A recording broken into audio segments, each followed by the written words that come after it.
আসন্ন ত্রয়োদশ জাতীয় সংসদ নির্বাচনে সার্বিক নিরাপত্তা প্রস্তুতি, জুলাই যোদ্ধা ওসমান হাদিসহ জুলাইয়ের সম্মুখ সারি যোদ্ধাদের জন্য বিশেষ নিরাপত্তা ব্যবস্থা গ্রহণ এবং লুট হওয়া অবৈধ অস্ত্র উদ্ধারের বিষয়টি বিশেষভাবে আলোচনা করা হয়েছে।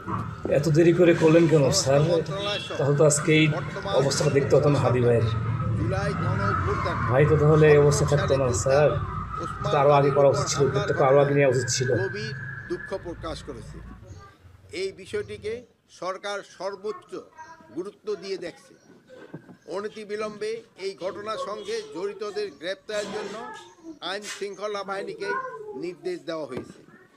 আশা করছি অতি দ্রুত সময়ের মধ্যে আমরা দুষ্কৃতিকারীদের গ্রেপ্তার করে আইনের আওতায় নিয়ে আসতে পারব। ওটাই যেন হয়, ওটা খুব দ্রুত যেন সবাই আশাবাদী।